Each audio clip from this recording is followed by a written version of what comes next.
Bismillahirrahmanirrahim. Qalu bəla məsələsini Qurani Kərimdə keçən Ərəf surəsinin 172-ci ayəsi əsasında inşallah ki, sizlərə bunun izahını ərz edib çatdıracağım. Qalu bəla adı ilə məşhur olan bir ayə var. Ərəf surəsinin 172-ci ayəsi. Allah təbarəkə Teala Ərəf surəsinin 172-ci ayəsində buyurur ki, mən sizin Rəbbiniz deyiləmmi? Dedilər, bəli, şahid olduq.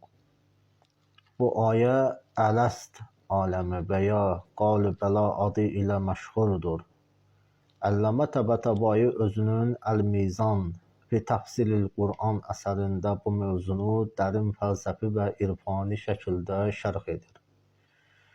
Və qeyd edir ki, Əlləməyə görə Qalu bəla adı adi dillə danışılan zaman daxilində baş vermiş bir toplantı deyildir. Yəni Allah ruhları bir yerə yığıb sözlü şəkildə mən sizin Rəbbiniz deyiləmmi soruşmamışdır. Bu ayəni daha çox vücudi şahidlik kimi izah edir. İnsanın varlığının dərinliyində Allahın rububiyyətini tanımaq yerləşdirilmişdir. İnsan yaradılış etibarıyla Allaha bağlı olduğunu öz fitrətində müşahidə edir. Başqa sözlə, Ələs sualı Allahın varlıq üzərindəki hakimiyyətidir. Bəla cavabı insan ruhunun fitri şəkildə bunu qəbul etməsidir. Əllamə qeyd edir ki, bu şahidlik zaman və məkan üstü bir həqiqətdir. İnsanın fitrətində daim mövcuddur.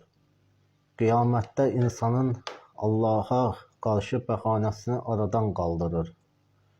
Bu ayə insanın fitrəti ilə əlaqəlidir. Tövhid insanın sonradan yarandığı məlumat deyil.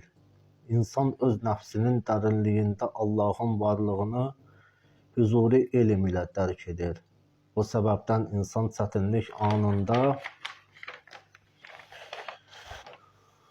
deməli qeyri-ixtiyari şəkildə Allaha yönəlir. Qalu bəla həqiqətinin insan ruhunda qalmasının əlamətidir. Burada mühüm bir fəlsəfi anlayışa nəzər yetirək. Hüsuli elm, anlayış və məfhumlarla bilməkdir. Hüzuri elm bir şeyi birbaşa vasitəsiz şəkildə dərk etməkdir. İnsanın Allahı tanıması əslində hüzuri elmdir. Qalu bəla da həmin birbaşa şahidliyin Qurandakı ifadəsidir.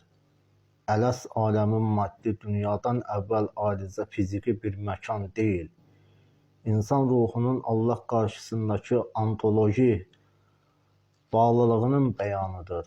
Hər insan daxilində Allahı tanıyan bir fitrət daşıyır.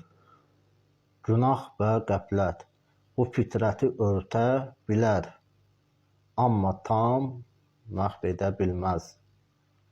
Assalamu aleykum və rəhmətullahi və bərəkatuhu.